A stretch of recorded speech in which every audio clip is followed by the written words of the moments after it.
Hello students, online learning में आपका स्वागत है। आज हम हिंदी रिमझिम कक्षा 5वीं पाठ क्रमांक 10 एक दिन की बादशाहत इसका पहला भाग पढ़ने जा रहे हैं। इस पाठ के शीर्षक के बारे में थोड़ा सा जान लेते हैं। एक दिन की बादशाहत। दिन की बादशाहत यानी एक दिन की हुकूमत। बादशाहत का अर्थ है हुक्म चलाना। राजा का हुक्म ज़्यादा होने पर उसे बादशाहत कहा जाता है। देखो बच्चों, किसी खेल में कोई लड़का हुक्म चला रहा होता है और सभी बच्चों को हुक्म मान्य नहीं होता है। फिर क्या होता है, देखो, फिर भी वह लड़का अपनी ही बात मानने को कहता है। यदि वह गलत हो तो भी, तो उसे बच्चे कहते हैं आपकी हुकूमत या दादागिरी यहाँ पर नहीं चलेगी। उसे ही कहते हैं बच्चों बादशाहत। तो बच्चों, इस पाठ में भी आपके ही उम्र के दो बच्चे हैं। घर वालों से तंग आकर वो एक दिन अपने पिताजी से सारे घर का अधिकार मांग लेते हैं और एक दिन के लिए वो घर के बादशाह बनना चाहते हैं। तो चलो देखते हैं किस तरह एक दिन की उनकी बादशाहत घर पर चलती है। तो बच्चों, यह पाठ उर्दू में जिलानी बानो ने लिखा है और इसका हिंदी अनुवाद लक्ष्मी चंद्र गुप्त इन्होंने किया है। पाठ क्रमांक 10 एक दिन की बादशाहत। आरिफ सलीम, चलो फौरन सो जाओ। अम्मी की आवाज़ एन उस वक्त आती थी जब वे दोनों के साथ बैठे कव्वाली गा रहे होते थे।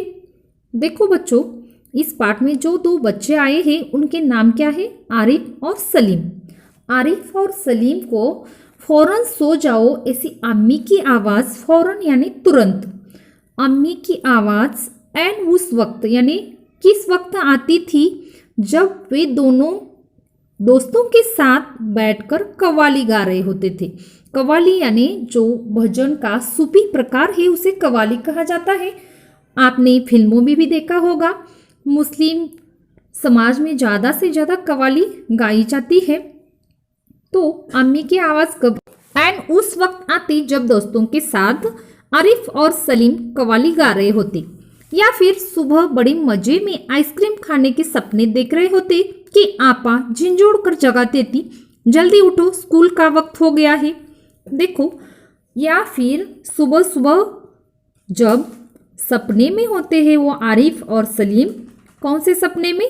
आइसक्रीम खाने के सपने में होते हैं। उसी वक्त आपा यानी उनकी बड़ी बहन झिंझोड़ कर यानी हड़बड़ा कर उन्हें जगाती कि उठो उठो जल्दी उठो, स्कूल जाना है, स्कूल का वक्त हो गया है। देखो, आरिफ और सलीम को रात में अम्मी जो थी वो कव्वाली गाने नहीं देती थी। सुबह सुबह जब वो सपने देख रहे होते उस वक्त उनकी आपा उन्हें जगाती थी। तो ये आरिफ और सलीम को अच्छा नहीं लगता था। दोनों की मुसीबत में जान थी। हर वक्त पाबंदी, हर वक्त तकरार, अपनी मर्जी से जो भी नहीं कर सकते थे। कभी आरिफ को गाने का मूड आता तो भाईजान डांटते, चुप होता है या नहीं, हर वक्त मेंढक की तरह टर्राया जाता है। देखो, दोनों की मुसीबत में जान थी, यानी घर में सब लोग डांटते थे, वो उन्हें मुसीबत लगती थी। हर वक्त पाबंदी यानी रोक लगाई जाती थी। हर वक्त तकरार यानी झगड़ा होता था। अपनी मर्जी से चू भी नहीं कर सकते थे ये बच्चे, यानी अपने मन से कुछ नहीं कर सकते थे। कभी आरिफ को गाने का मूड होता, लेकिन उनके जो भाईजान थे बड़े, वो उन्हें चुप कराते थे। हर वक्त मेंढक की तरह टर्राए जाते थे, यानी बोलते जाते थे। बाहर जाओ तो अम्मी पूछती बाहर क्यों गए? अंदर रहे थे तो दादी चिल्लाती हाय मेरा दिमाग फटा जा रहा है शोर के मारे। अरे रजिया, जरा इन बच्चों को बाहर हाँक दे, जैसे बच्चे न हुए मुर्गी के चूजे हो गए। देखो बच्चों, यहाँ पर ये जो आरिफ और सलीम है वो तो बहुत तंग आ गए हैं घर वालों से, क्योंकि आपको भी मालूम है कि थोड़ा सा शोर मचाने पर घर वाले हमें कैसे डांटते हैं, बच्चों को कैसे डांटते हैं, आपको मालूम ही है। उसी तरह आरिफ और सलीम को भी जब वो शोर मचाते थे तो दादी बहुत डांटती थी, इन्हें ज़रा बाहर निकालो घर से, ऐसे कहती थी। बाहर जाओ तो अम्मी पूछती कि क्यों बाहर जा रहे हो, यानी खेलने के लिए बाहर जाने से भी मना और घर में रहने से भी मना। और घर पर रहने पर कौन चिल्लाती थी? दादी माँ, क्योंकि बहुत शोर मचा रहे हैं, इसे ज़रा बाहर निकालो। ऐसे वो अपनी बहू से कहते थे। रजिया किसका नाम है? आरिफ और सलीम की माँ का नाम है। और वो क्या कहती थी बाहर भेजने के लिए बच्चों को कि इनको जरा बाहर हाँक दो, यानी बाहर भेज दो, जैसे बच्चे न हुए मुर्गी के चूजे, यानी ये बच्चे नहीं है, मुर्गी के बच्चे ही लगते थे। ऐसे बर्ताव हमारे साथ घर वाले करते हैं, ये आरिफ और सलीम को लग रहा है। दोनों घंटों बैठकर ईद पाबंदियों से बच निकलने की तरकीबें सोचा करते। उन दोनों से तो सारे घर को दुश्मनी हो गई थी, लिहाजा दोनों ने मिलकर एक योजना बनाई और अब्बा की खिदमत में एक दरखास्त पेश की कि एक दिन उन्हें बड़ों के सारे अधिकार दे दिए जाए और सब बड़े छोटे बन जाए। देखो बच्चों, घर वालों से बहुत ही तंग आकर आरिफ और सलीम ने क्या किया है, दोनों ने घंटों बैठकर इन पाबंदियों से बचने के लिए एक तरकीब सोची है, यानी उपाय सोचा है। वो कौन सा उपाय है देखो। लिहाजा दोनों ने मिलकर, लिहाजा यानी इसलिए दोनों ने मिलकर एक योजना बनाई थी क्योंकि घर वाले तो सारे दुश्मन बन गए थे। और अब्बा की खिदमत में एक दरखास्त पेश की। अब्बा यानी कौन? आरिफ और सलीम के पिताजी। इनकी सेवा में देखो, खिदमत यानी उनकी सेवा में एक प्रार्थना पत्र पेश किया। कौन सा था प्रार्थना पत्र देखो, कि एक दिन उन्हें बड़ों के सारे अधिकार मिल जाए और सब बड़े जो है वो छोटे बन जाए। यह उनकी योजना थी। देखो बच्चों, उनके पिताजी क्या उन्हें यह अधिकार देते हैं या नहीं, हम आगे देखते हैं। कोई जरूरत नहीं है उधम मचाने की, अम्मी ने अपनी आदत के अनुसार डांट पिलाई। लेकिन अब्बा जाने किस मूड में थे कि न सिर्फ मान गई बल्कि यह इकरार भी कर बैठे कि कल दोनों को हर किस्म के अधिकार मिल जाएंगे। देखो, यह जो योजना बनाकर वो अपने अब्बा के पास गए तो हमेशा की तरह अम्मी ने डांट दिया कि कोई ज़रूरत नहीं उधम मचाने की, उधम यानी शोरगुल मचाने की। लेकिन अब्बा बहुत अच्छे थे, उनका तो मूड बहुत अच्छा था। उन्होंने सिर्फ इकरार यानी सिर्फ मान ही नहीं गए, उन्होंने तो कहा कि कल तो आपको हर किस्म के यानी हर प्रकार के अधिकार मिल जाएंगे। देखो, अभी सुबह होने में कई घंटे थे कि आरिफ ने अम्मी को झंझोड़ डाला। अम्मी जल्दी उठे, नाश्ता तैयार कीजिए। देखो बच्चों, अब तो दूसरे दिन आरिफ और सलीम को घर के सारे अधिकार मिलने वाले थे, यानी एक दिन के लिए आरिफ और सलीम बड़े बनने वाले थे और घर के जो भी कुछ बुजुर्ग लोग थे, बड़े लोग थे, वो छोटे बनने वाले थे। अब क्या होता है देखो, वो दिन शुरू हो गया है। अभी सुबह होने में थोड़ी सी देर थी कि आरिफ ने अम्मी को झंझोड़ दिया। अम्मी जल्दी उठिए, झंझोड़ना यानी हिलाना, नाश्ता तैयार कीजिए। अम्मी ने चाहा एक झापट रसीद कर सो रहे, मगर याद आया कि आज तो उनके सारे अधिकार छीने जा चुके हैं। देखो, अब आरिफ और सलीम की दिन शुरू हो गया है, उनकी बादशाह शुरू हो गई है। और उसी दिन सुबह सुबह उन्होंने अपने अम्मी को उठाना भी शुरू किया है कि उठो उठो, जल्दी उठो और नाश्ता तैयार करो। अम्मी को तो बहुत गुस्सा आया था। थापट रसीद करना यानी थप्पड़ मारना, एक थप्पड़ दो ऐसा अम्मी को लग रहा था। लेकिन उसी वक्त उन्हें याद आया कि आज तो हमारे सारे अधिकार छीने जा चुके हैं, हम तो सबसे छोटे हैं घर में। देखो आगे क्या होता है। फिर दादी ने सुबह की नमाज पढ़ने के बाद दवाई खाना शुरू किया, बादाम का हरीरा पीना शुरू किया। तो आरिफ ने उन्हें रोका। तौबा है दादी, कितना हरीरा पिएगी, आप पेट फट जाएगा। और दादी ने हाथ उठाया मारने के लिए।